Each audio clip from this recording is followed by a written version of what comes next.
what's going on, everybody? It's Rich Perez welcoming you back into another weekly dose of the rundown. I promise you this was going to be a doozy. But, of course, before we can even talk about all that, I got to introduce my co-host, my brother from another all the way from the U, Kayson Davis. How you doing, Kay?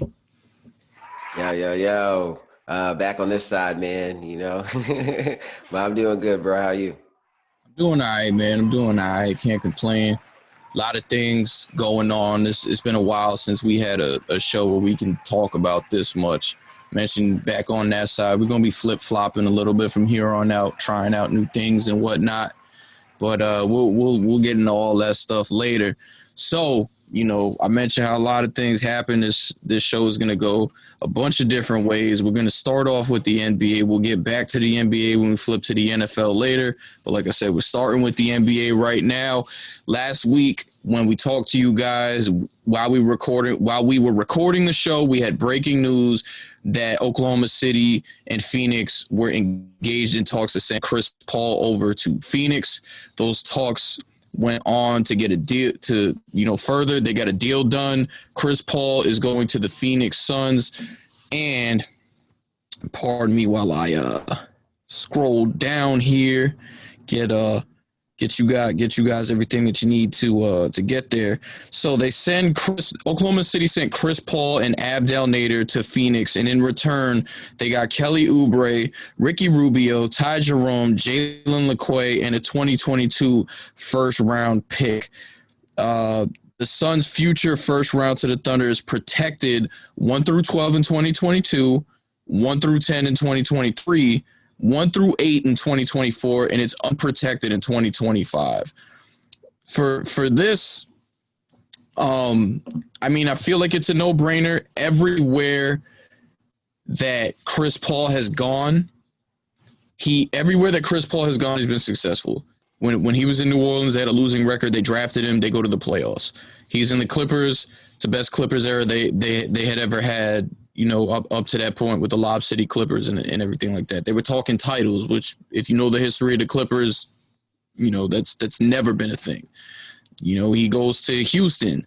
They go to the Western Conference Finals, a game away from making it to the NBA Finals. Goes to Oklahoma City in a situation where we're thinking they're going to have a top 3 pick.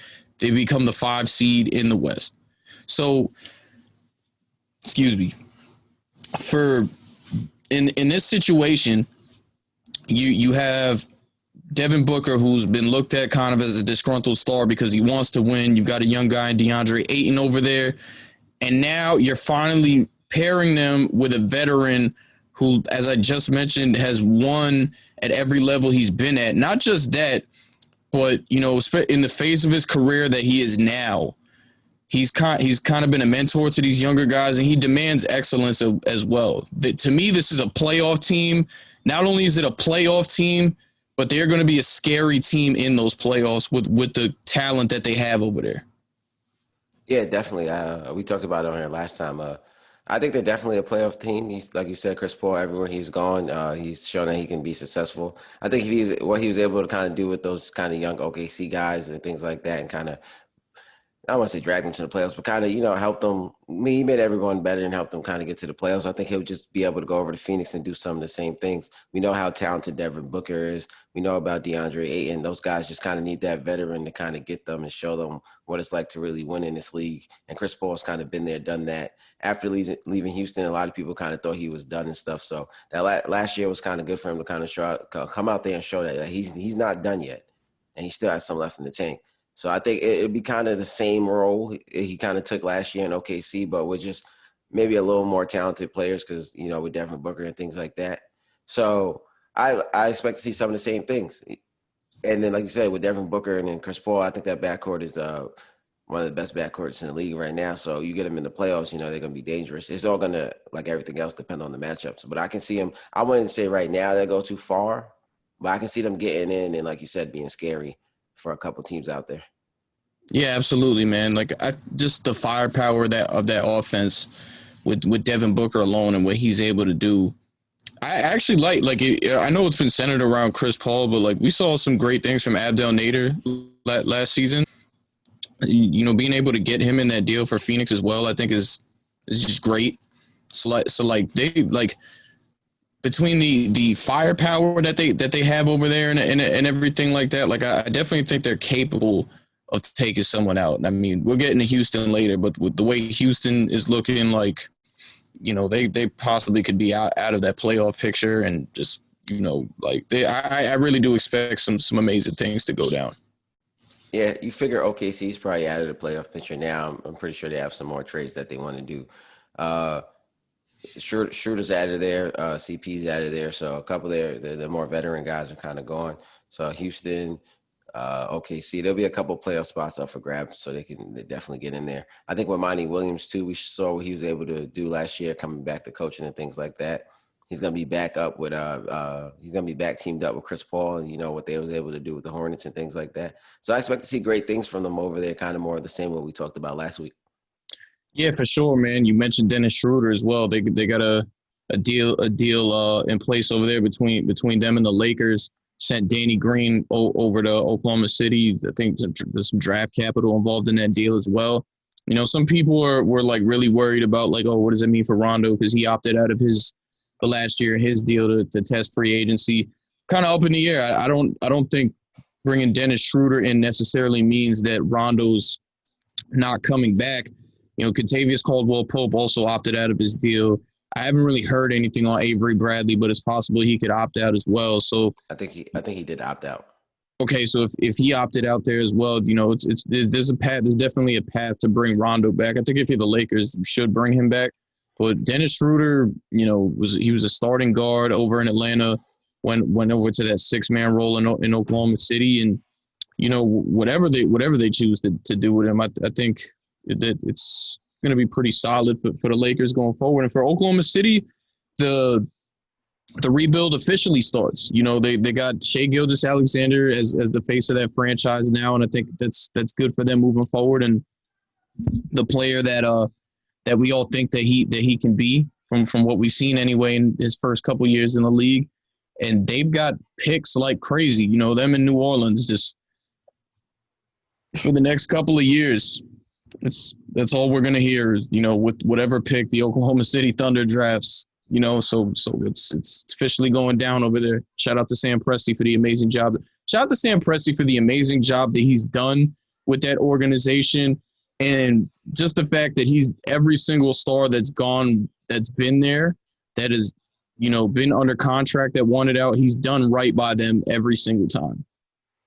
Yeah, definitely.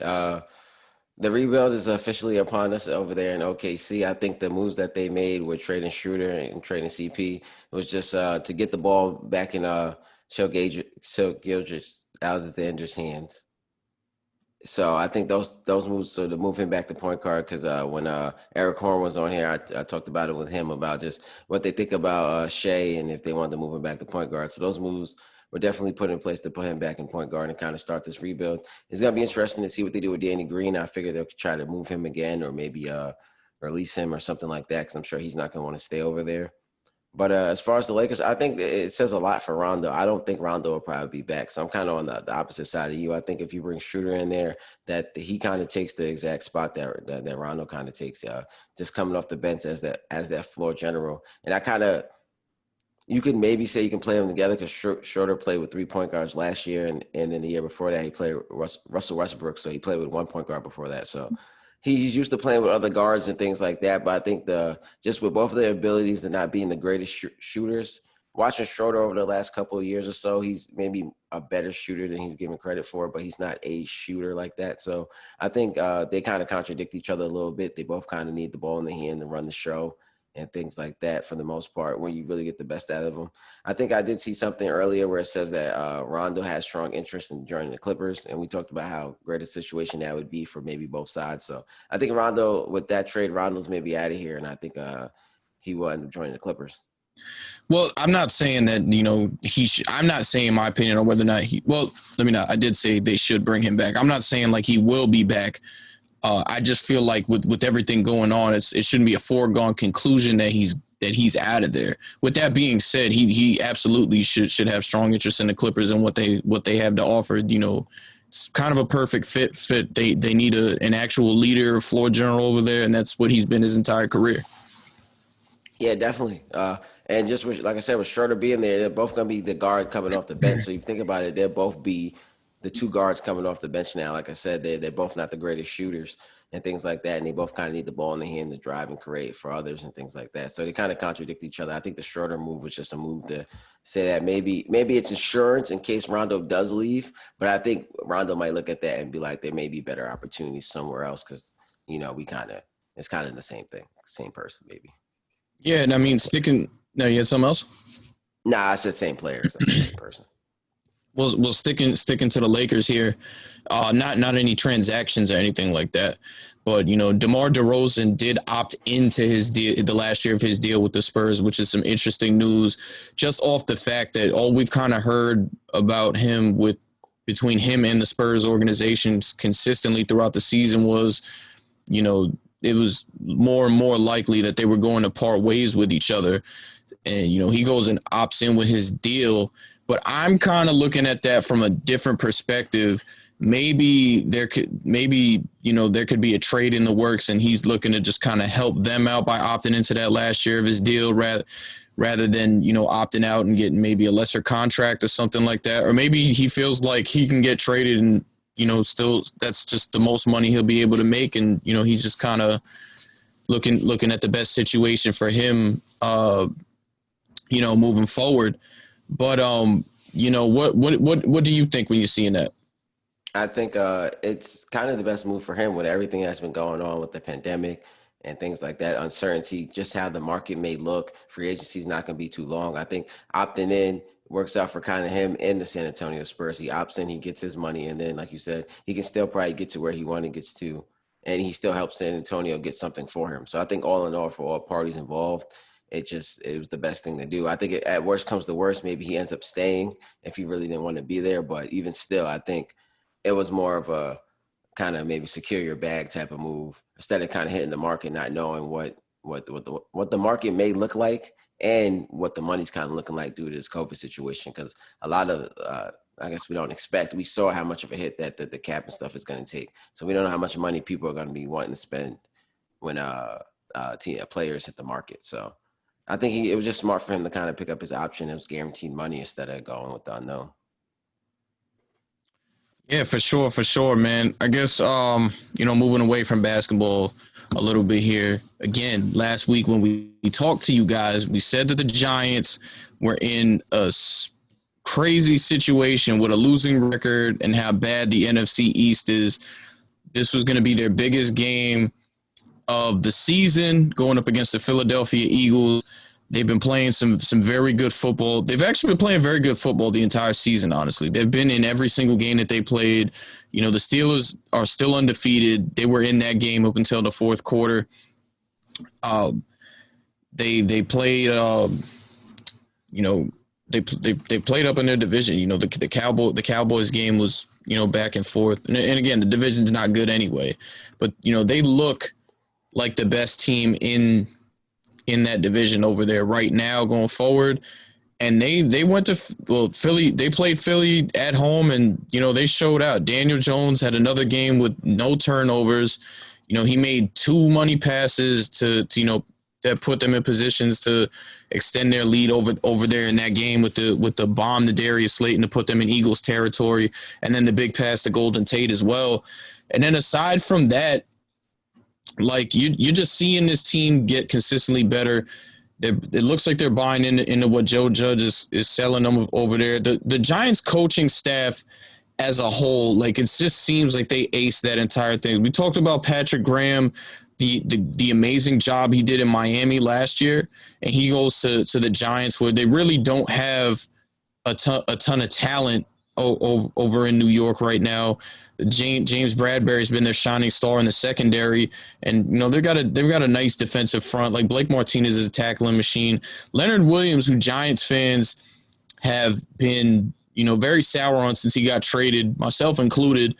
He mainly because the only good thing you could say about him is he brings pressure, but as far as sacks go, he's not doing that this season. That's not the case. He's out there. He's sacking. He's getting to the quarterback. But so I mean, like, what's not to like about what you see from the Giants? Obviously, this division isn't good. We get that. But, I heard kind of Colin Cowherd talk about it and, some others as well. Like, they might be like the best 3-7 team I've seen in like quite some time. Like, I know it's funny, but, kind of true a little bit.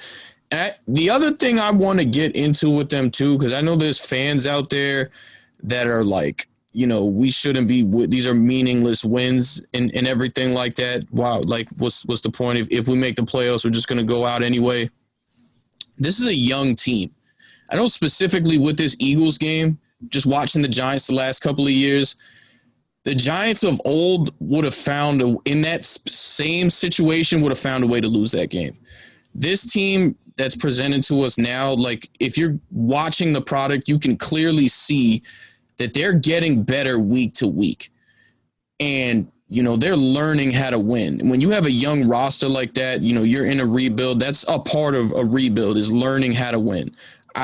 When we talked about tanking last week, or it might have been 2 weeks ago, I mentioned how in the NFL, tanking really doesn't work. You can't tell me a specific situation where tanking worked. I was having a conversation with some people. They tried to bring up Miami, and I brought up, to them the same point that I brought up to you, where, Miami looked like they tried to tank, at least in the first half of the season.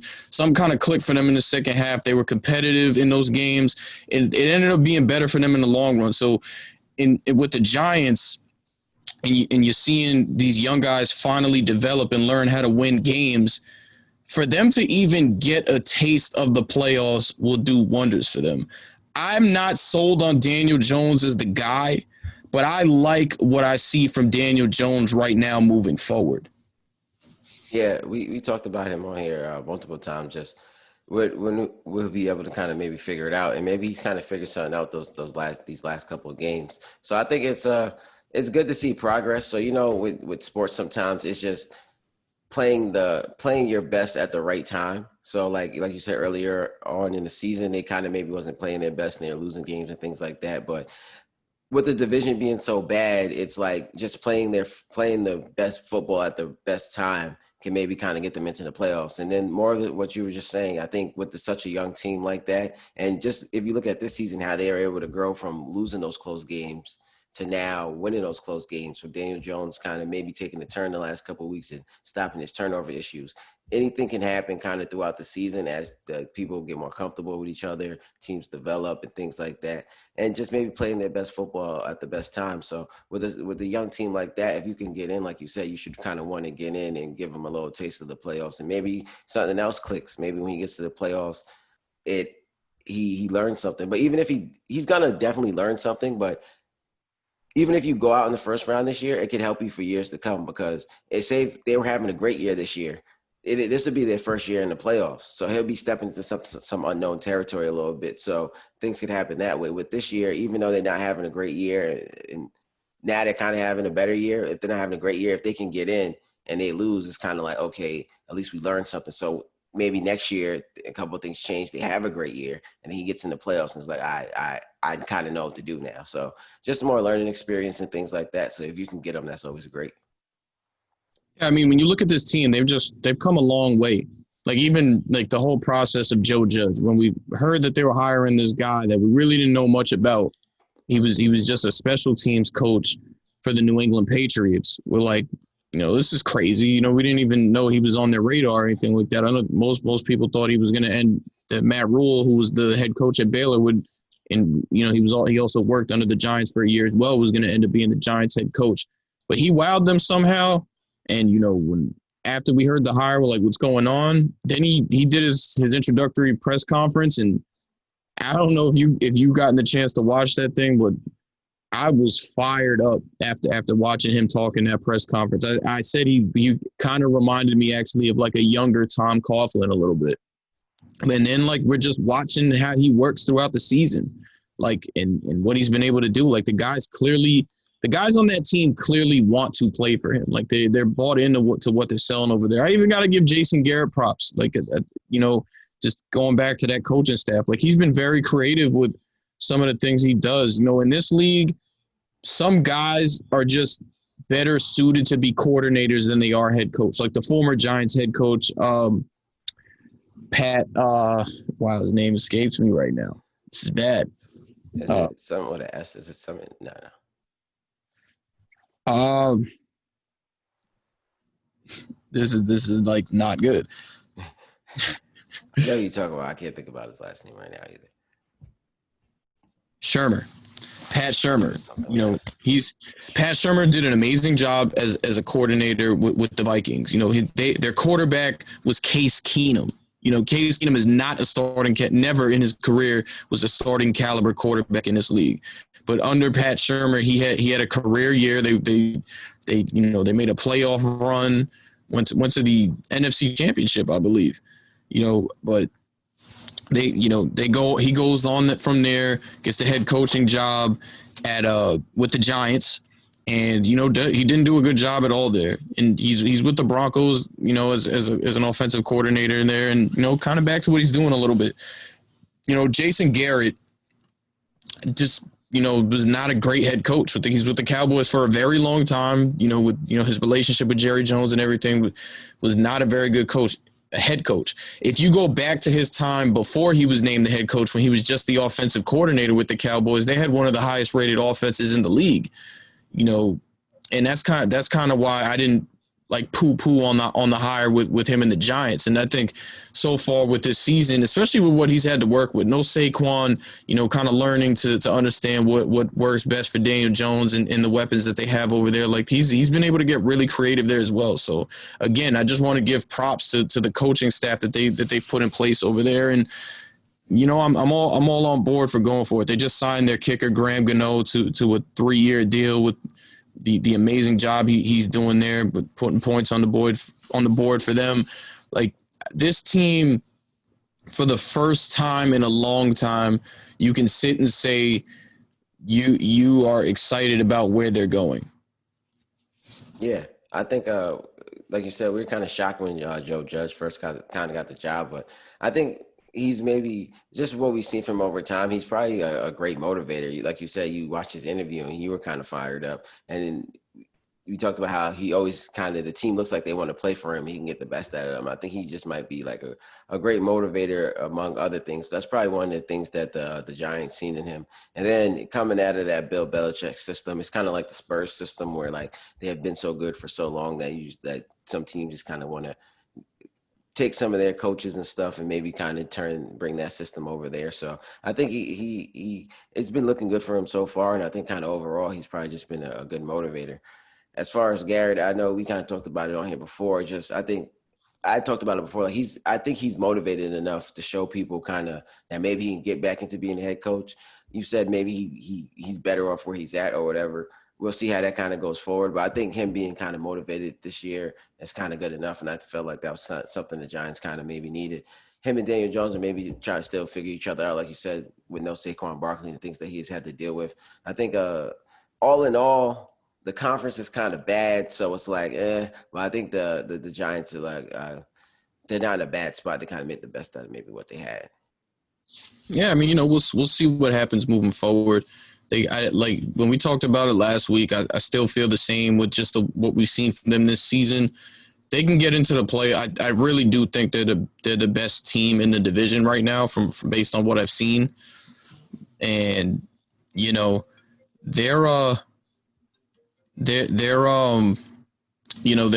doing some good things moving forward. Sorry, I got sidetracked over there. People calling, but they're in a good place.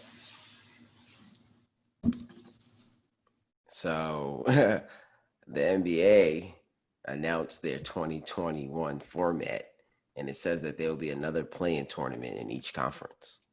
So that is something that the Athletic just announced and something that's going to continue. So how did you feel about maybe last year's play-in game and maybe the NBA moving forward with it?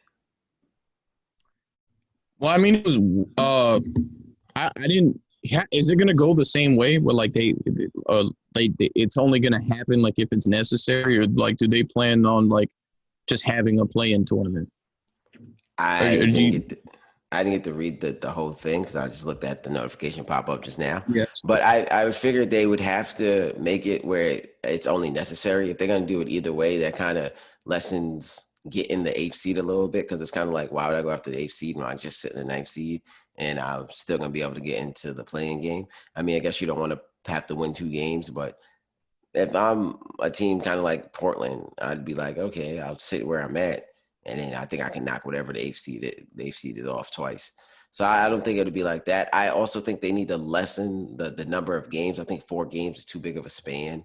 I think maybe 2 games or something like that. Maybe something a little I think shorter. it But I should be think 3. I feel like it should be best of 3.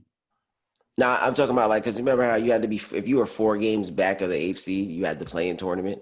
I feel like that's kind of a lot of games to be back. I feel like if it's like 2 games back or something like that, then the play-in tournament should kick in. But I think 4 games they should lower that number a little bit.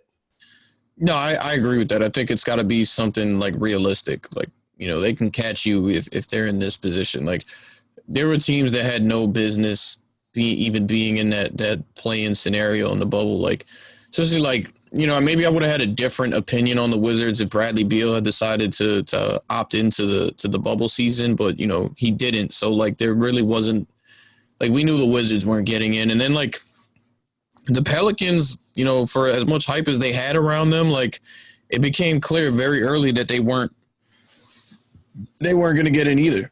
So like I think like we're talking about that number of the games and everything. It's just a matter of being realistic.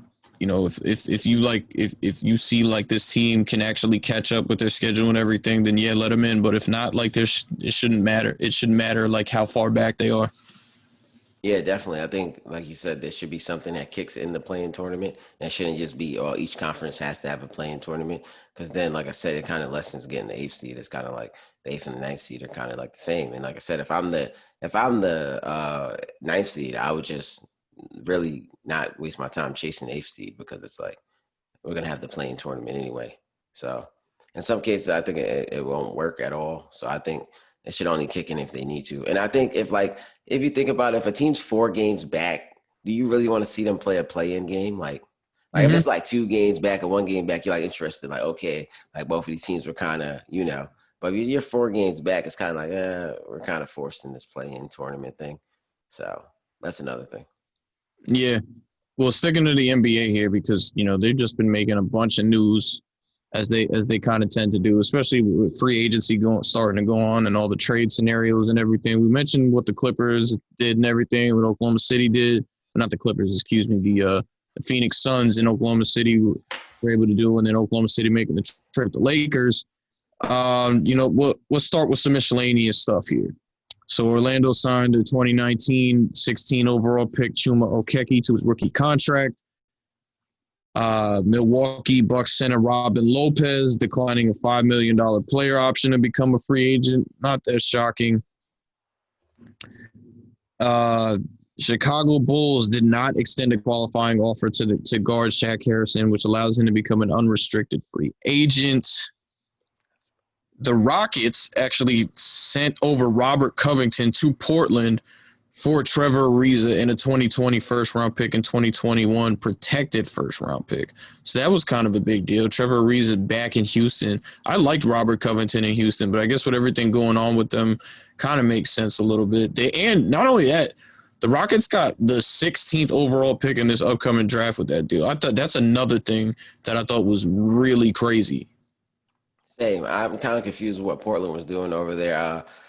Robert Covington's a good player and things like that, but I don't think giving up 2 first-round picks was kind of it for him. I think for Houston, you kind of do it because with the Westbrook trade, you kind of gave up most of your first-round picks and things like that. And like you said, they're getting the 16th pick in this year's draft, which is kind of absurd to still get Trevor Ariza back and get Trevor Ariza back in another pick plus this year's 16th pick. So that's kind of crazy. I think maybe Portland wants to kind of go all in and maybe, I don't know, win now type of thing. So they figured that they don't need the 16th pick in this year's draft. They just keep getting younger. Maybe they need to get a little older. But I think I think they could have dangled that 16th pick around, especially on draft night, a little more, where maybe it could have got them back maybe I want to say a little better player, but maybe a little better player. I guess you don't know what Melo's going to do, so maybe Rico kind of fits right into there. But I don't know. I think they give up a first-round pick and Trevor Ariza, and 2 first-round picks and Trevor Ariza. I think it's kind of maybe just a little too much. Yeah, and I mean, I don't want to kill, Robert Covington. I actually think Robert Covington fits in very well in Portland. But the compensation, that's like we're talking we're talking like, duo, possibly big three type player here. I don't really see that with him. He's a nice guy that you can plug into your starting lineup, or just like a nice role player to have in there. But for what they did was very interesting, and not just that, but I feel like personally, Portland is kind of going to be a little bit running on fumes moving forward. I don't know how much more we can expect from Dame and CJ in the cast that they have together.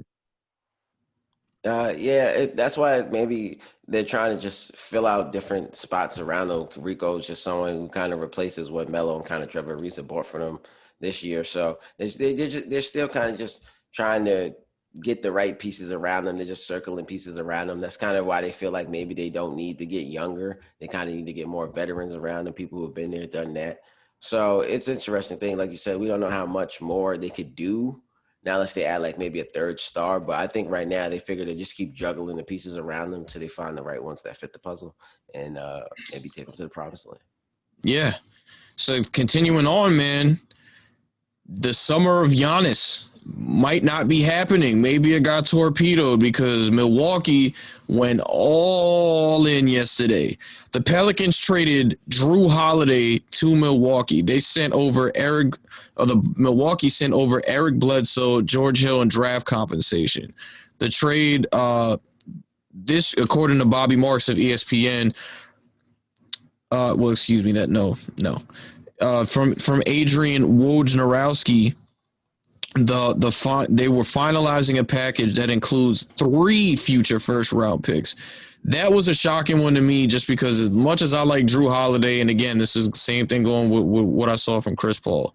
3 future first round picks from Jrue Holiday seems like a lot. And then it begs the question, if you can get 3 future first round picks for Jrue Holiday, and the same thing for what you got for Chris Paul, with everything we're hearing about James Harden, and we'll get into that later, how much can you get back for him? Yeah, I think it's interesting if you look at it.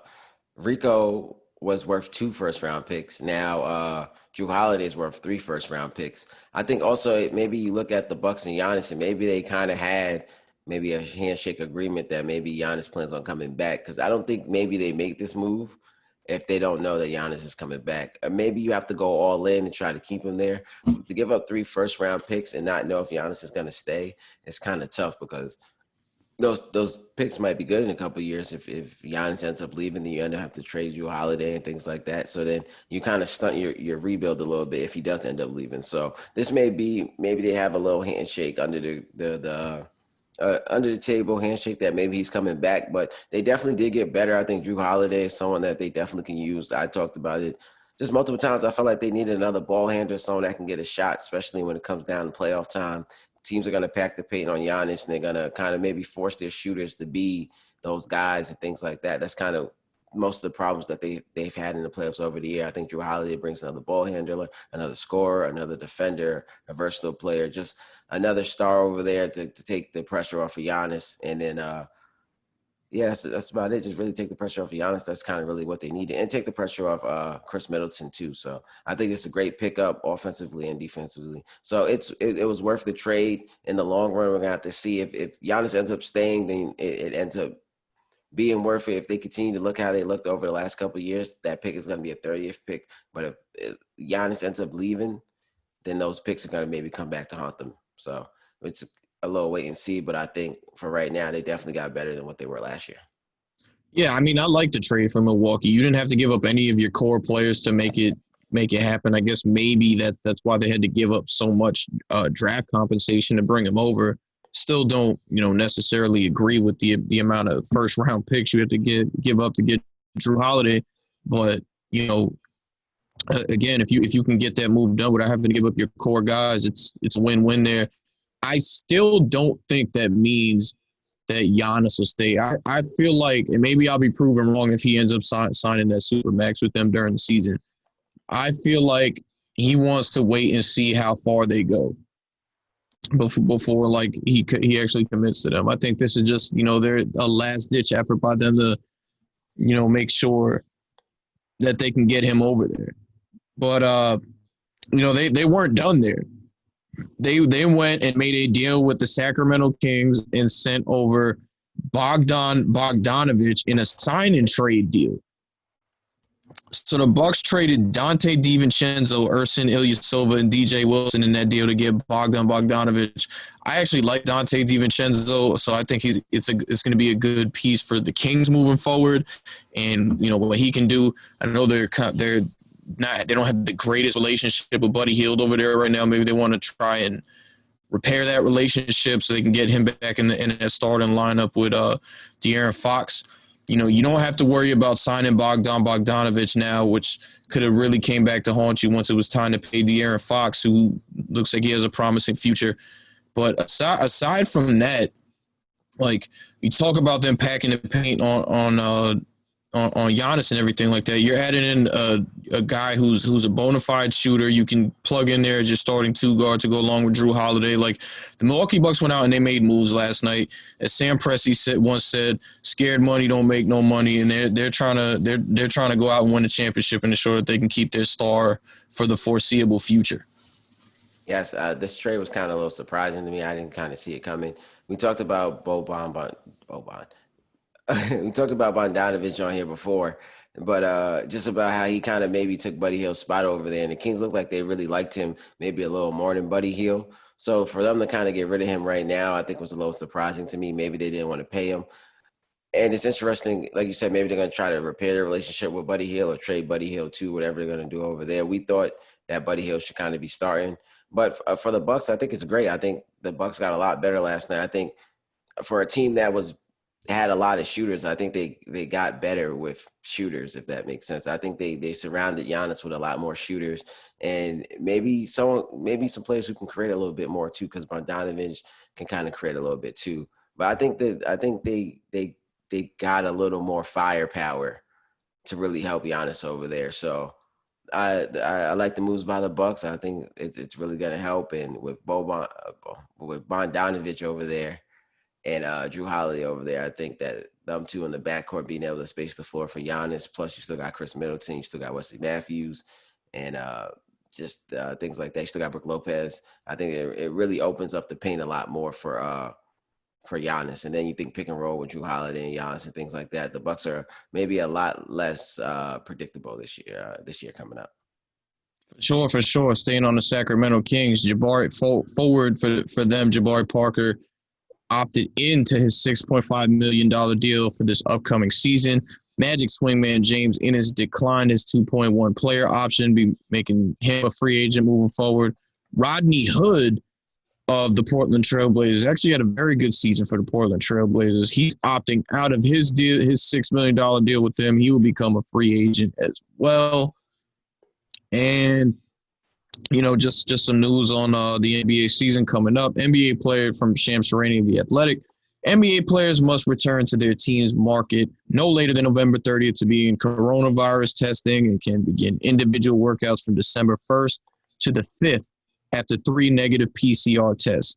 NBA teams will be able to begin group practices on December 4th or 6th, depending on arrival track of players. Some other stuff that I thought was interesting here is Gordan Hayward and the Celtics are working to extend the deadline on Hayward to decide his $34.2 million player option for the 2020-21 season from today at 5 p.m. to Thursday afternoon.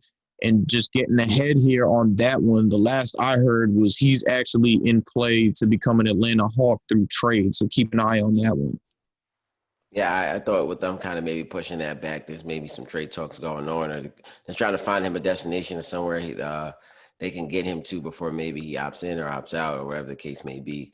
But I think that just kind of points that there could be a trade in the works. Atlanta would be very interesting. They can use a kind of another scorer on the wing to help Trae Young and things like that. So, yeah, I think that it'd be. I just think that there's a trade maybe in the works coming up.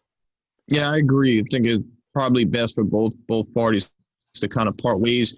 He's dealt with injuries and things like that. Just hasn't worked out for him. And for the Celtics, I guess maybe it's addition by subtraction because he's still not a bad player, but they've got so much over there right now. You're kind of in the future going forward. You're looking at where exactly does he fit in with the Boston Celtics. In Atlanta, for him, it's a fresh start on a up and coming team that he can definitely have a big impact on with, a guy like Trae Young and the other young pieces they have over there. They got another high draft pick, so just looking to see what they do there. I think it's kind of a no brainer for both teams. Yeah, definitely. I think even with how much money Gordan Hayward is making, I think with, like you said, with those other guys maybe kind of jumping him because his injuries and things like that. I think they maybe Celtics just don't want to pay him that much money anymore. They can kind of maybe use that money for something else. So I think the best is see what they can work out and then still trying to kind of get something for him before maybe he opts out and just leaves for nothing. So maybe they're working the phones right now to try to get something for him instead of losing for nothing. Definitely, man. Keep an eye out on for that. Now, drum roll, please. Whatever, that was corny. I don't care. Anyway, this is the moment that we have been waiting for, because since we left you last week, it has been nonstop talk about the Houston Rockets. We got into them earlier and a little bit of the moves that they were making, but the big ones, they are two superstars, Russell Westbrook and James Harden, have been extremely disgruntled with the organization. The organization made changes at the head coaching position and in their front office, moving on from Daryl Morey as well. We talked to you guys about that last time. Since then, from the information that I've gathered, it's been very toxic in Houston for a long time now, well before Russ got there, actually well before Chris Paul even got there. A lot of guys have left disgruntled, not happy with just how the organization has been run and everything like that. Specifically more so now with the team being sold to Tillman Fertitta, I guess guys aren't happy with the direction of the team there. Tillman Fertitta keeps telling the public that he's not trying to duck the luxury tax, but all of his actions say otherwise. We even got a chance to see that during the trade deadline last season. So now, after all this has gone on, from what we heard, both Russell Westbrook and James Harden were not communicating with the organization at all. And then finally, it was sometime after they made the coaching hire, Russell Westbrook and James Harden wanted Ty Lue to be their head coach. That didn't happen. Now, from what was reported, they did sign off on Steven Silas getting the head coach, but that wasn't their first choice. So after all that goes on, Russell Westbrook finally picks up the phone and tells the organization he wants out. He did correct Stephen A. Smith, the ESPN, who went on TV and said, hey, these guys don't want to play together anymore. It's not that at all. It's not that they don't want to play together. Neither of them are happy with the situation going forward and just feel like it's not an environment where they can win. There's no light at the end of the tunnel in Houston. So he asked for a trade, and at first it's reported James Harden's locked in, ready to go with the season with the Rockets moving forward.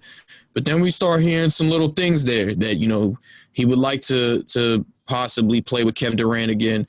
Make his way over to Brooklyn. If he even maybe set something up where he can reunite with Daryl Morey over in Philadelphia and play with, Ben Simmons and Joel Embiid, or, one of those guys if you have to make something happen to get him over there. Now, from what we have heard today, it's been all over the place. Last we heard, well, the first, let me not get ahead of myself. The one thing I heard was, what we heard earlier was the Clippers were inquiring. Now we're not hearing that so much. Last we heard on the Russell Westbrook front was that the Knicks and the Hornets were the two teams that were, most linked to him. Recently, in about the last 2 hours, we heard that the Rockets and the Wizards have had conversations about moving him over to Washington and bringing John Wall over to Houston. The reason why those talks haven't advanced is because the Rockets want more sweeteners in that deal. Now, I talked to you about this before we went on the show. I want to talk to you about it now before we even get over to James Harden. Forget the Rockets. For the Wizards, I personally feel like this is a no-brainer. This is a steal for the Wizards. John Wall has the worst contract in basketball. We have not seen John Wall play basketball in 2 years, and it could extend to a 3rd year with them holding him out, trying to, keep him from re-injuring himself. we know what Russell Westbrook is. Obviously, Russell Westbrook makes a ton of money. I've gone on record on this show, a bunch of times saying, I feel like Russell Westbrook is very underrated as a point guard. If you look at his numbers, the biggest one to me is his success rate on assists to 3-point shooters. He's got he actually has a higher success rate on assists to 3-point shooters than LeBron James does. That was one of the big reasons why I liked him going to Houston in the first place. I've always felt that he makes guys better. There's a false narrative going around about him being a ball hog. You talk about his usage rate or whatever. LeBron James has a super high usage rate as well. You would never call him a ball hog, though. So you can throw that one out the window as well. I feel like, number one, this guy has not missed the playoffs in years. The couple he's only missed in his career, he's missed the playoffs, his rookie season and then maybe one or two more times after that? They missed the year KD got hurt, and that was it. So two times in his career they've missed the postseason. He has led his team, back when he was at Oklahoma City to the postseason 3 years in a row in the West. You're pairing him up with Bradley Beal and his old coach Scott Brooks. They've got, some nice young pieces there as well. Rui Hachimura, who I like a lot. They're going to have a high draft pick again this year. You're putting him in the East now, and they just missed the playoffs last year. I'm looking at the Wizards saying that's a mid-tier team in the East. And I feel like with his skill set and what he's able to do with other guys, they're in a good position in Washington. Again, I'm just talking about Washington side. I'm not saying anything about the deal and how it makes sense for the Rockets. Yes. For Washington, I think it makes sense, but I think that's the only side it makes sense for. For everything you said about Washington, John Wall's contract is not the greatest. Like you said, he's coming off of Achilles injury, and with explosive players, that it hasn't shown that they have come back well off Achilles injuries and things like that. He isn't the greatest shooter. Some people think his jump shot maybe got better over his time with being injured and things like that, which is possibly true. But I still don't think he's just going to come out and be one of those all-world shooters, or even make that big of a jump as a shooter. I think his jump shot will be slightly improved, but I think, like you said, he makes just as much money as Russell Westbrook, so the money would be easy to flip flop. For Washington, you do it because you get Westbrook, who has been proven to be a better winner. You team him up with Bradley Beal. You take on maybe extra $100K in salary, but being in the East with those two, you possibly be able to now you'd probably definitely make it into the playoffs, but you'd be definitely put yourself in a good spot to make it to the playoffs, maybe win a round or two. But I still think they have to upgrade the roster a little more. You talked about Rui Hachimura, but that's kind of like the only other piece they have over there. The roster's kind of not the greatest, and that's why I don't think it really makes too much sense for Russell Westbrook. I know he wants to kind of maybe go somewhere and still be able to contend for a title. So I think Washington, it'd be good to play next to Bradley Beal and be reunited with Scott Brooks, but that's probably about it. I mean, maybe if you just want to. Not to cut you off, he'd be reunited with Tommy Shepard as well. Tommy Shepard was the one that was telling the Seattle Supersonics, this is before they moved to Oklahoma City, of course, that, they should draft Russell Westbrook. And this is Tommy Shepard's second year as their GM? Yeah, but all that's good being reunited, those guys. But I think if he really wants to kind of maybe contend for a title or something like that, that spot wouldn't be the best spot. And we've seen how dysfunctional kind of things are over there in Washington. We heard the stories about all the crazy things that be going over there in Washington and things like that. So I don't think it'd be that smart for maybe Russell Westbrook. But from what we heard, there isn't much options out there. But I think only person or only side where it kind of makes the most sense is for Washington, because you kind of get off that John Wall's contract. You don't know what he's going to be like coming off that injury. And you get Russell Westbrook, who's been proven to be more of a winner. So you upgrade your roster a little bit, but I still think there's other positions and spots that they still need to fill in. I mean, maybe you figure they're not done dealing after they do this. And like you said, they have another high draft pick, but I don't think this is kind of maybe taking them over the top. So, but like I said, they win because you get off that John Wall contract, which probably no one else is going to take. Yeah, no, I completely agree with you. No, just as an aside, you talk about the crazy things that happened over there. That was under a whole different regime and all that. Everybody that, all that stuff is going out they're all gone now, So this is kind of with Tommy Shepard being over there now. It's a little bit of a different situation. I feel on Washington's side, it's it's weird because Bradley Beal has said that he's been glowing about how much he wants to play with John Wall again and everything like that. But to get away from that, you mentioned how Russell Westbrook, he's been more throughout his career, has been more of a winner in this league than John Wall has. You look at his individual numbers; they've been better, and it just makes more sense for Washington moving forward. I understand what you're saying about, put more pieces around them and stuff like that, but that's a team that can hit the ground running. Personally, I kind of like Bradley Beal for Russ more than, a lot of the guys that he's played with the last couple of years. Yeah, well, he hasn't been playing with that great of talent over there, which is kind of maybe the problem that I was talking about. I mean, they haven't been able to kind of surround those guys kind of with the right pieces. I mean, maybe talk about John Wall was hurt the last year or so, and they've been able to make the playoffs a couple of years, and they've been able to make a couple of runs in the playoffs with Paul Pierce and things like that.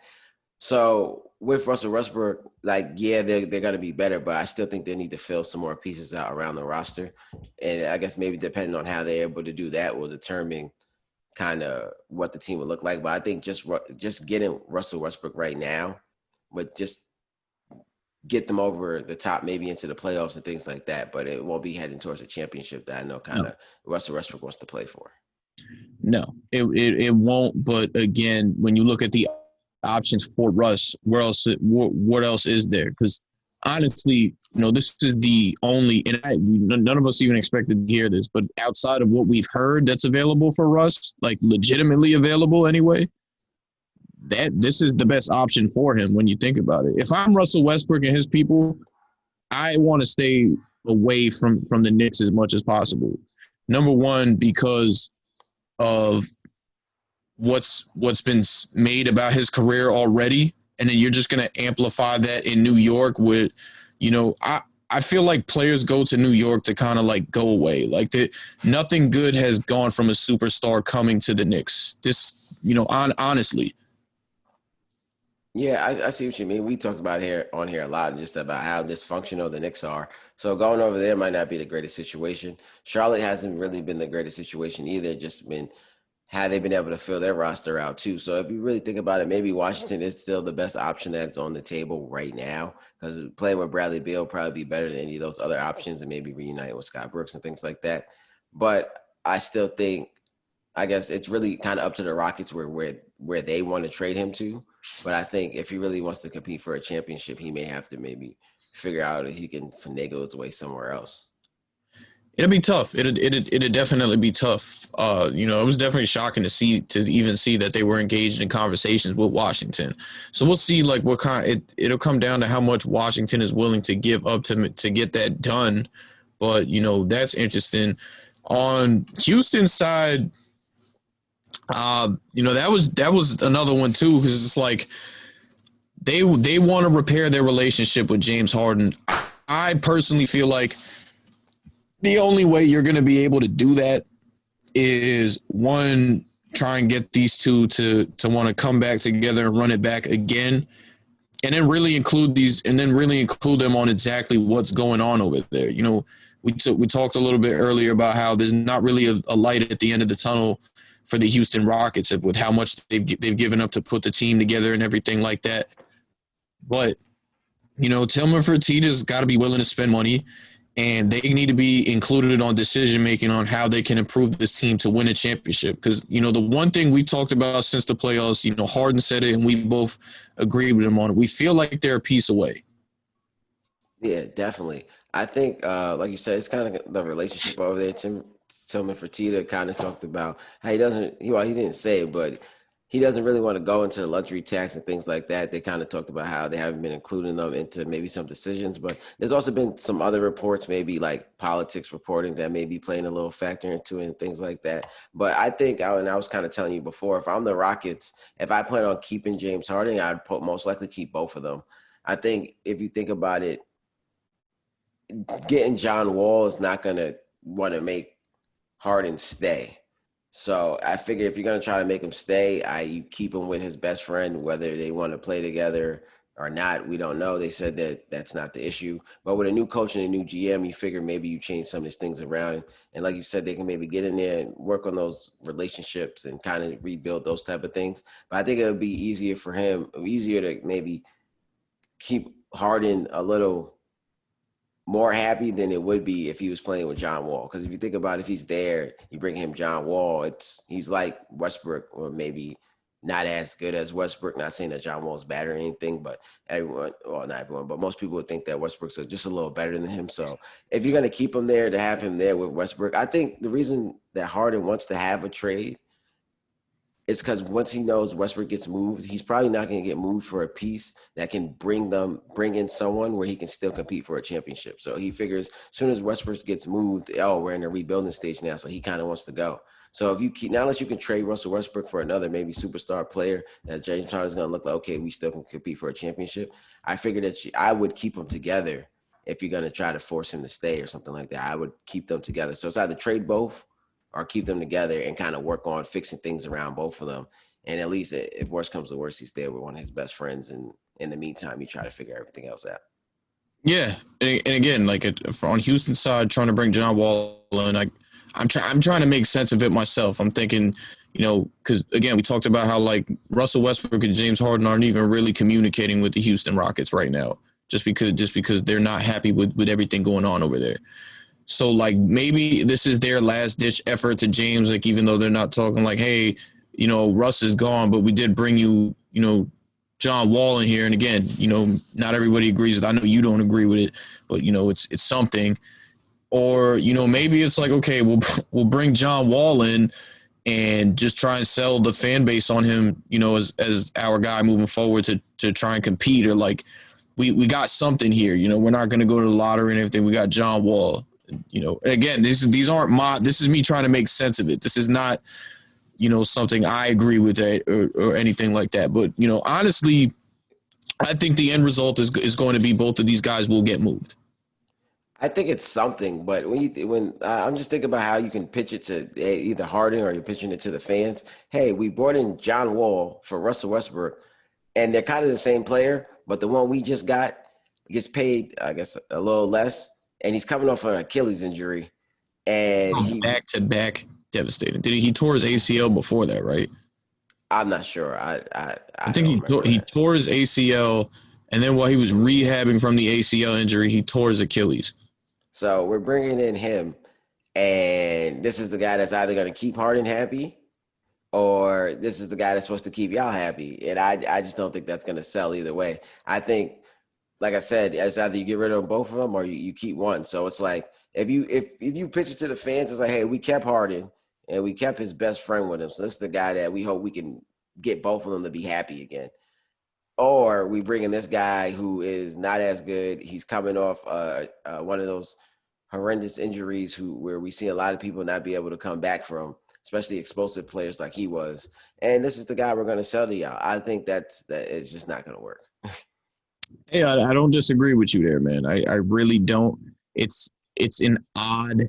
Everything about this has been odd, but they're trying to make something out of it, and to just go on from there. Once we heard Russ wanted out, we were like, it's more than likely James will get out of there soon. And now what we're hearing, first what we're hearing is, his two likely destinations would be Brooklyn or Philadelphia. But the more and more as it's gone on, it's been more noise about how he's trying to get to Brooklyn, reunite with Kevin Durant, and play with Kyrie Irving. You're starting, and I'm going to go a lot of different ways with this.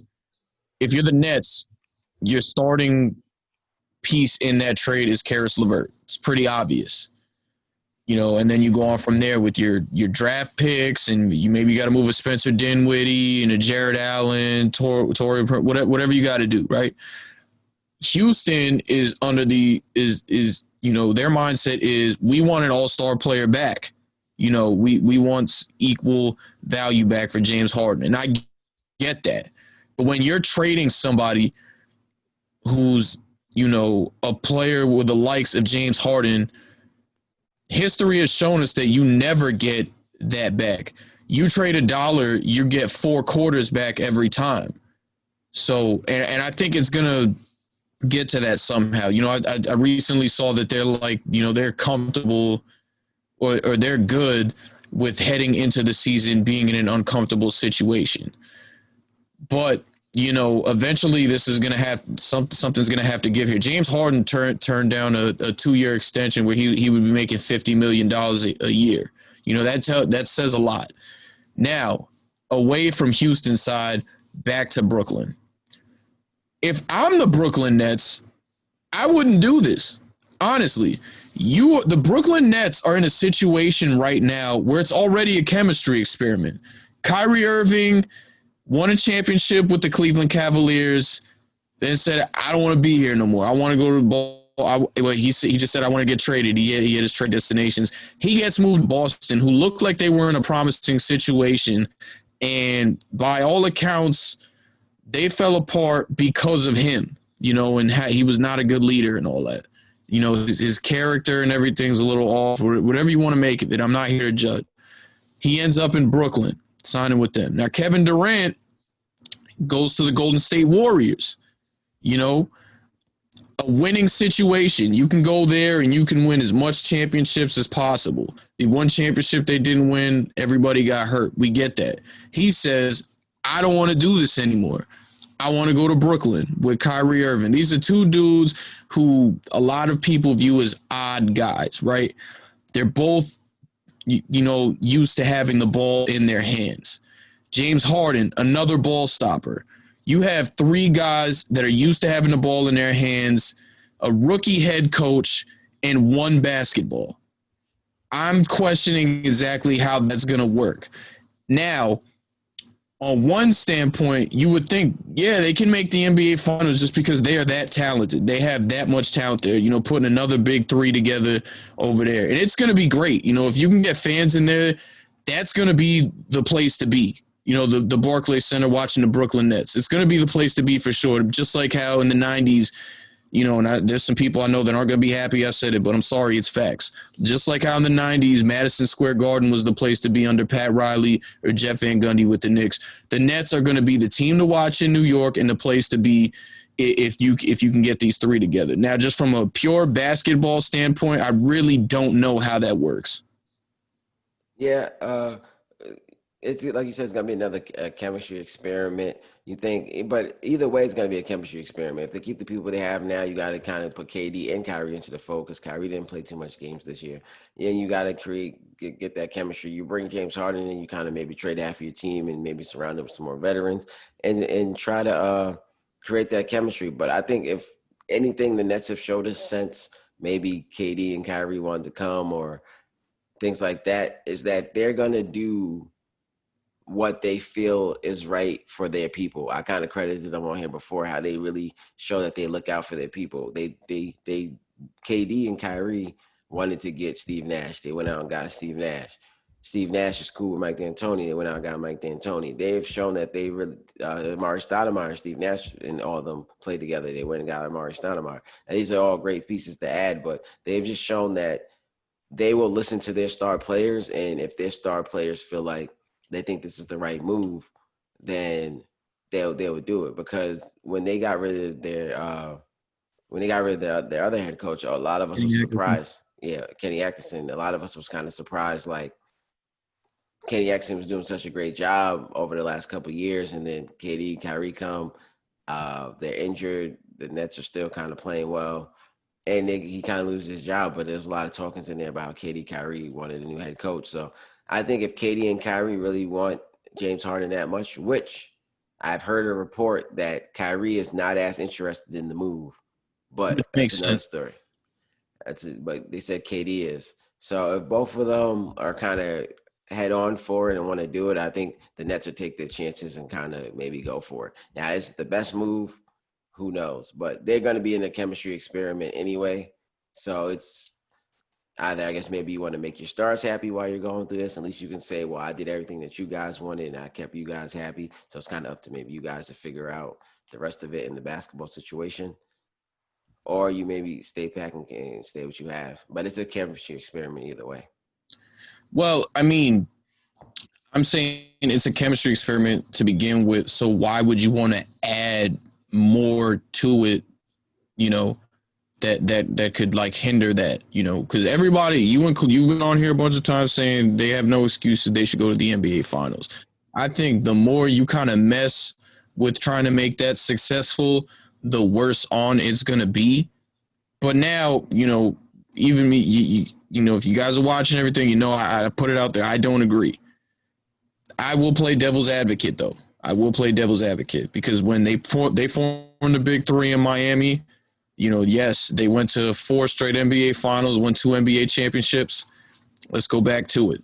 Those 3 guys were not a perfect fit. LeBron James and Dwayne Wade, as good of friends as they were not a perfect basketball fit. And when they went to the NBA finals, we saw that. Specifically, not only when they went to NBA, we saw it in the NBA finals, but early on we saw that they weren't a perfect basketball fit. That team was not, you know, looking like this phenom that everybody thought they were going to be. They had to learn how to play together and everything like that. They didn't even have a great record early on. So from that standpoint, you could say that you can apply that same logic to Brooklyn and what they're trying to do. But, you know, there's a lot going on here.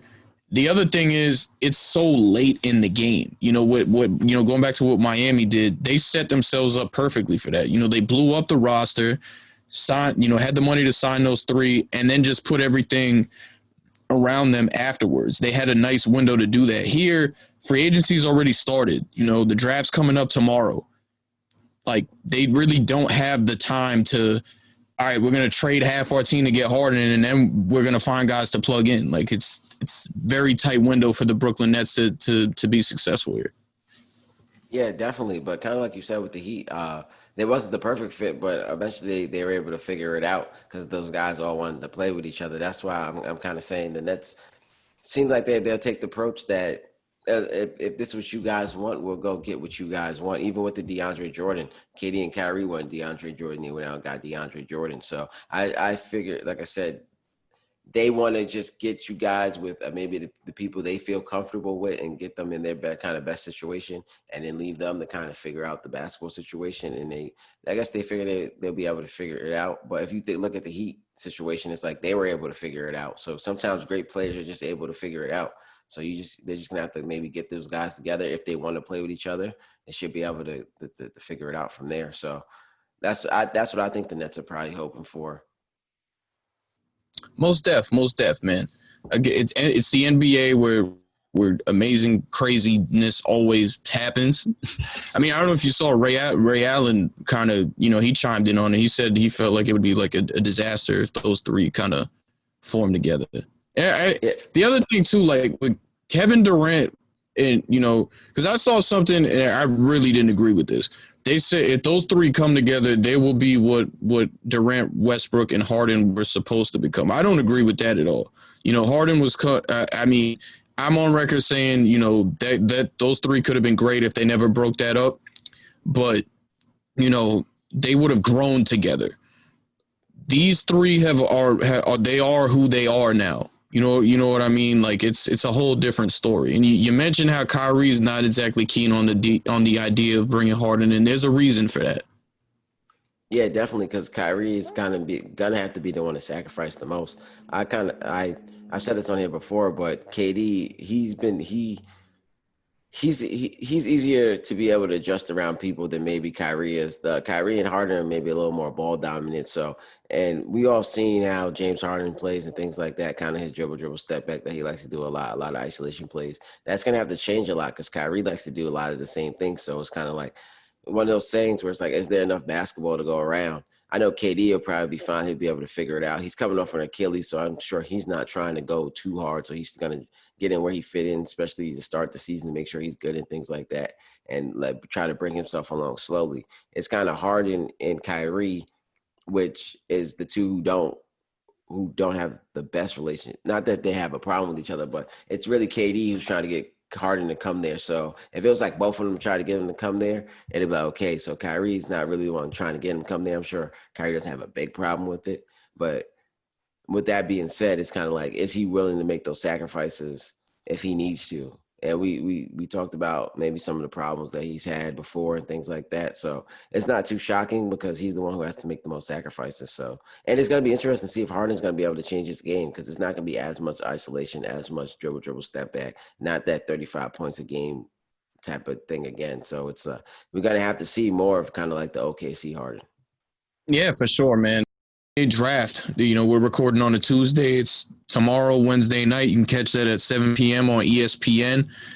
Minnesota Timberwolves with the number 1 pick. Anthony Edwards, shooting guard at Georgia, is actually mocked to them at number 1 now from one of their sources. You got I'm trying to get because they've got 2 mock drafts here. So one source has it Anthony Edwards. The other has LaMelo Ball.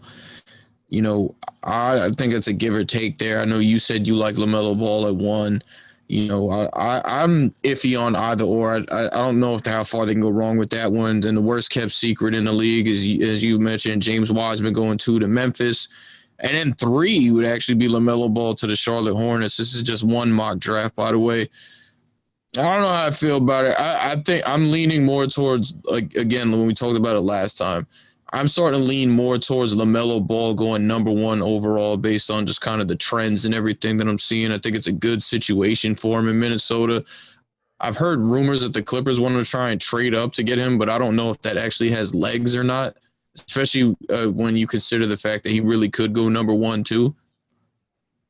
Yeah, I think with a lot of reports that are coming out lately that he has a real shot to go number 1. I think this draft is going to be maybe one of the crazier ones, just with all the trade talk and stuff that's going on, with teams being able to trade some of their picks tomorrow night because you can't trade picks like back-to-back picks in a year, but you can kind of trade the player. So with teams being able to trade tomorrow night with some of their picks and things like that, and then just how up in the air this draft is, this is one of the years when we don't have no consensus number 1. And the number 1 is kind of up in the air, and then everything's just going to be like a ripple effect after that. So, like you said, Wiseman is definitely to go to, but a trade can happen there. So it's just one of those drafts that's going to be maybe a little crazy, from just the picks to the trades to everything that's just going to be going on tomorrow night. Yeah, for sure, man. Some interesting things I saw here was Tyrese Halliburton, point guard out of Iowa State, going 6 to the Atlanta Hawks. I guess you want to stick him at the 2 or something, but you have Trae Young. Trae Young starting to look like he's establishing himself in the league. So, I'm a little, I'm wondering how he gets mocked to Atlanta there. Seeing Obi Toppin to Cleveland, I think I've kind of seen that a lot with with him lately. You would say it makes sense, especially Cleveland has taken a guard with their lottery pick, 3 years in a row. So, switch it up a little bit. I think that could work out for them. Killian Hayes has actually been linked to the Knicks a little bit. They got him going to Detroit. I think Detroit's in the market for a point guard, so that one makes sense. And it's somebody that I've actually heard a lot about, linked to the Knicks lately, is Isaac Okoro, who's the forward out of Auburn. He kind of fits the mold of what Tom Thibodeau likes in a player. They were really like heavy. They've been really leaned on like them heavily. Them taking a point guard. Maybe they like what they're seeing from the guards that they have over there right now, or maybe it's just like they feel like he's the best fit for what they want in a Tom Thibodeau team. But that's something that's also interesting to me there too. And I like Okoro's game a little bit as well. Yeah, I think Obi Toppin to the Cavs is not bad. I think like you said, they selected a lot of A lot of guards in the last couple of drafts, you get Obi Toppin in there. So when I said that, I think it's one of the most ready players right now. So I think you get him in there. The Cavs kind of want to start winning now. You let him learn a little bit under Kevin Love and things like that. So that's not a bad pick. As for the Knicks, yeah, I think the Knicks they're in an interesting spot. I think they needed a point guard still. So I think Dennis Smith Jr. kind of hasn't worked out the way they wanted him to. They got. I know a lot of people are kind of high on Mitchell Robinson, so I think the Knicks maybe need to get a point guard in there, someone that can kind of get Mitchell Robinson those lobs and things like that, and maybe help put RJ kind of back to the 2 guard and take some pressure off of him. And then you hope Kevin Knox maybe comes around and things like that. So I think the Knicks should kind of be in play for a point guard if I was the Knicks. Well, I'm iffy on it, because I think, the fan base anyway seems to like Frank Ntilikina a lot. That was the point guard they took in the lottery a few years back. He's another guy with them bringing in Tom Thibodeau. Why are you making that face? Because even if the Knicks fans are high on him, but I still don't know if they're high on him as their starting point guard. I think a lot of people kind of look at him as a 2 kind of defender type of guy. I don't know how high people are him as that point guard. And even so, he's not a point guard, like I said, that's going to set up like Mitchell Robinson and things like that. I think he'll just be a solid point guard that can get you into your sets. But he's definitely his handles have come a long way from the time that he's been drafted. Number one, one of the things that people noted, at least when Porzingis was there, the best those two actually played was when they were paired up with each other. How he was kind of setting up Porzingis in the paint and things like that. His how he goes about getting guys assists has been better. He's another guy with the defense that he plays fits into what Tom Thibodeau wants to do. Last I heard, he was the favorite to win the starting job, bearing, a trade or, if they take a point guard.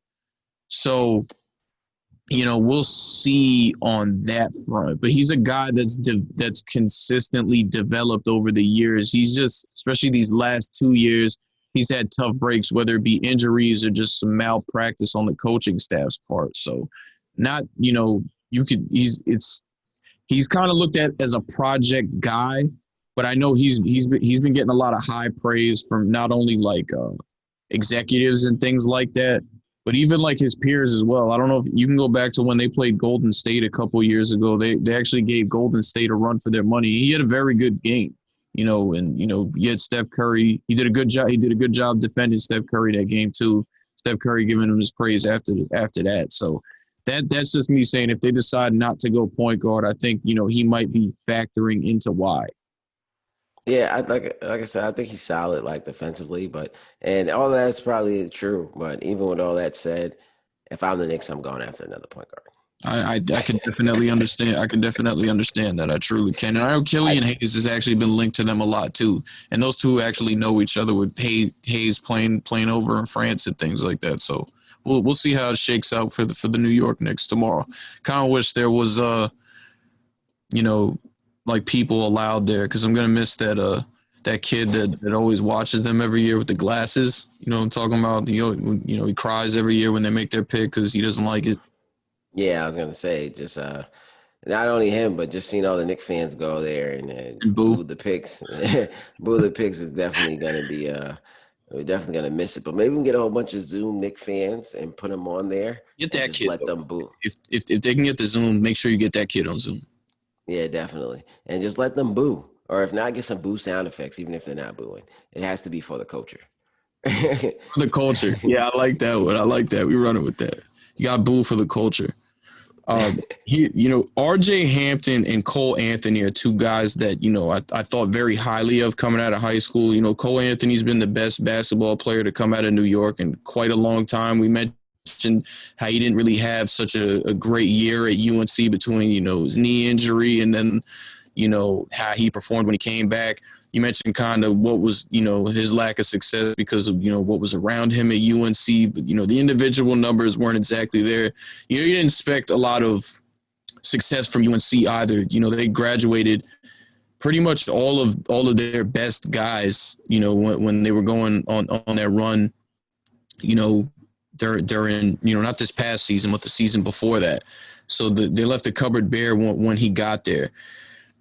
But he's back, and he isn't a projected lottery pick. They actually have Cole Anthony going over to Brooklyn with the 19th pick, which I find very interesting because when he was interviewed, he said he did not talk to the Knicks or the Nets. So to have him mocked there is interesting to me. And then R.J. Hampton, they have him as the last lottery pick going to the Boston Celtics at 14, which isn't too shocking to me because Ball he's a guy that I could see Boston taking and, just kind of them, molding him into another young piece that they can have over there. Yeah, I think Boston maybe be the perfect spot for him. I know a lot of people haven't been kind of high on him and the year that he kind of had overseas. So I think Boston, with all the pieces they have in place, you put him in a position where he doesn't have to come in and be that high pick. And what Boston's been able to do over the last couple of years since they've been getting all these high picks with their development of these players, I think that would be the perfect spot for him. And he doesn't have to come in and maybe contribute right away. He can take some time to learn. As far as Cole Anthony, I've heard him being kind of maybe attached to the Nets and stuff. I think the Knicks would be a good idea, but the Nets too. I don't know. Maybe because the Nets have Kyrie, they're not maybe in that much play for like another point guard too much. Maybe they want a kind of a veteran point guard to come in. But anything's possible. Even though they haven't talked, I think maybe he could still be on the Nets' radar. Sometimes maybe they just look at some workouts and things like that, and maybe didn't need to talk to him. So I think just because they didn't talk yet, maybe it still could be something there. So. I think it would make more sense to bring Cole Anthony in if you can find a way to bring, going back to what we were talking about earlier, if you find a way to bring James Harden in, that means that you're getting rid of Karis LeVert and Spencer Dinwiddie. So you're going to need a backup guard over there. So in that sense, it makes absolute sense to bring Cole Anthony in. But the fact that I saw that, he never even talked to the Nets or the Knicks and you have him mocked over there is just something that's really interesting to me. Yeah, I think, but even if they stay in the position that they are now, you expect Cole Anthony to maybe come in and be all right, but you don't maybe expect him to contribute too much this year. So you can bring him in now, even with the team that they have. He's not gonna get too much burn. Just let him learn from under those guys.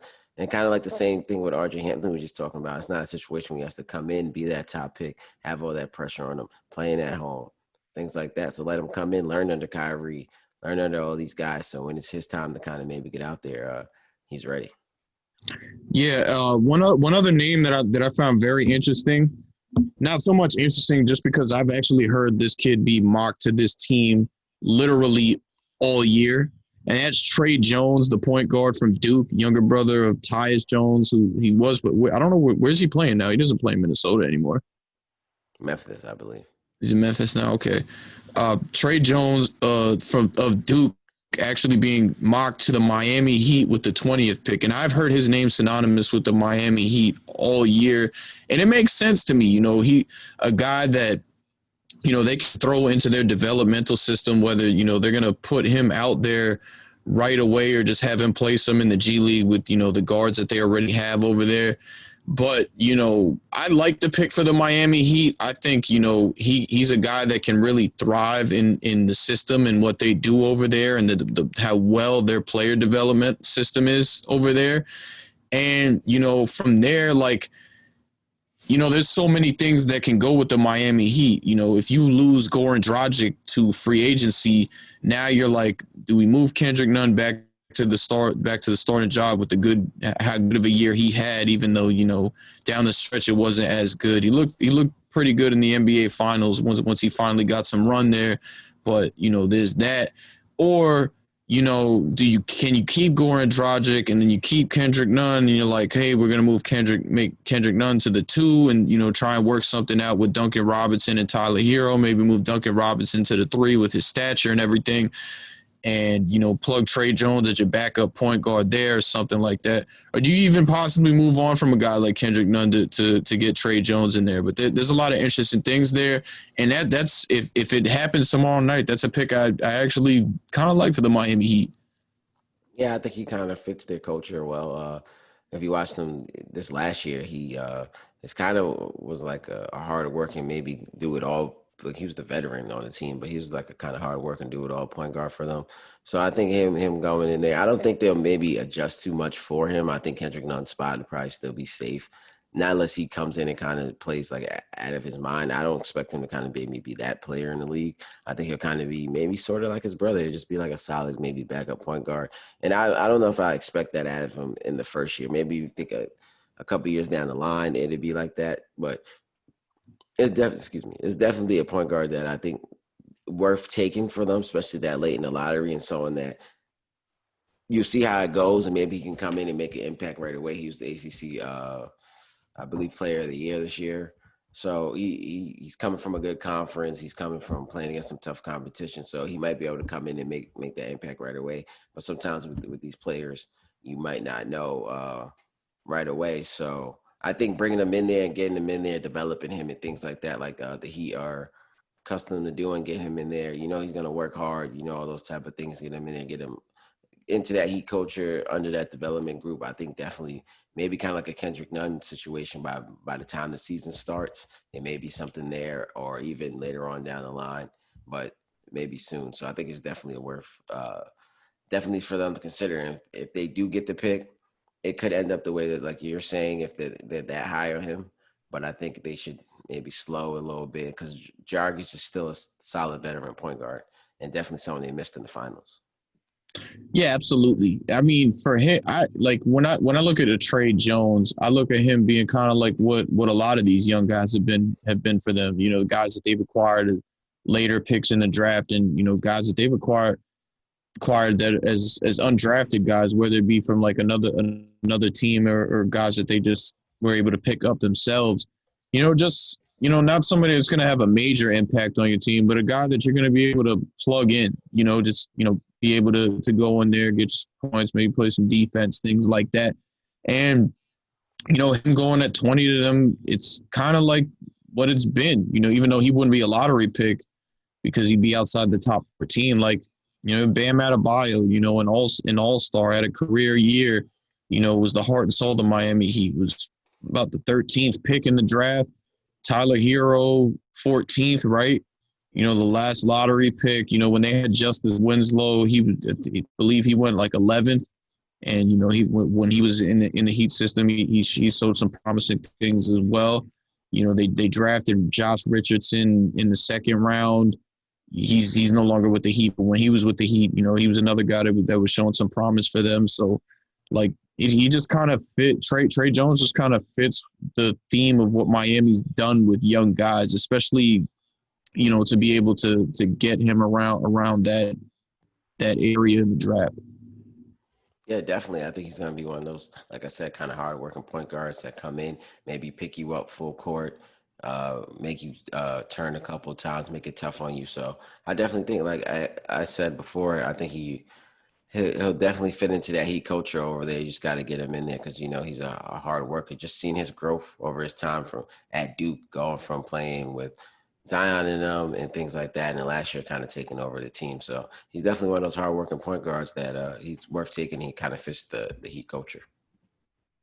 Yeah, and I guess another guy I wanted to talk about as well was actually Cassius Winston, the shooting guard for Michigan State, going to the Lakers at 28.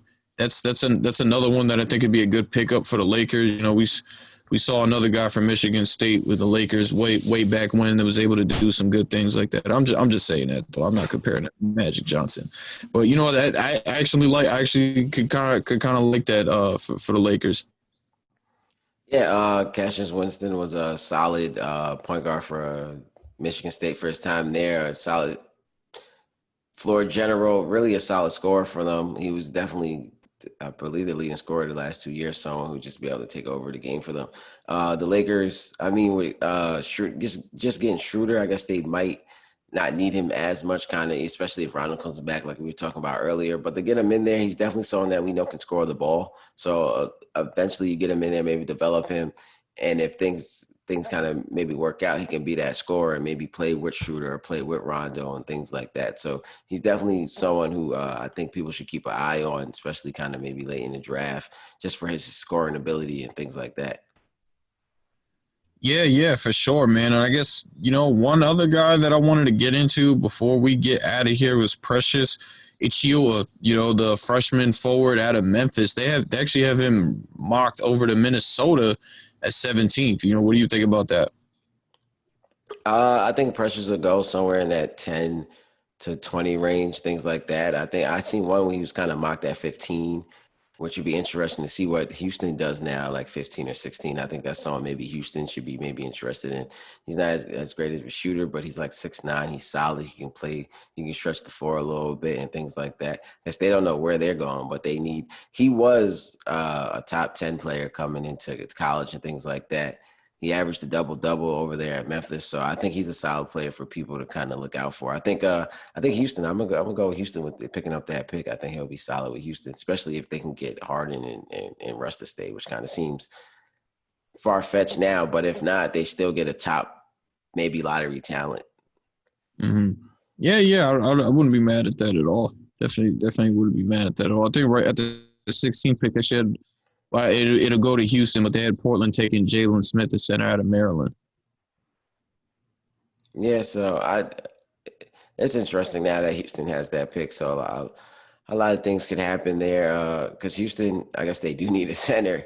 So maybe it still be the same. They look for a center there, but I think Precious is someone definitely to look out for. I think that whole year over there in Memphis was an interesting situation with everything that happened with Wiseman, and he had to move to the center and things like that. So I think he was able to make the best out of what happened kind of over there, but it maybe forced him to drop a little bit. But I still think he's maybe one of the top talents in the draft, especially that late.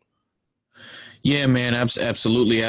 So that's us getting ready for this draft. You can check that out on ESPN tomorrow night, 7 p.m. It's gonna be a good one. We'll recap that one for you guys as well as the NBA news.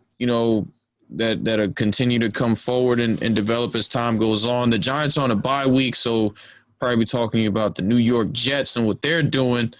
As well as some other great games going forward. Shout out to Cam Newton. He got a win over Lamar Jackson and the Ravens on Sunday Night Football.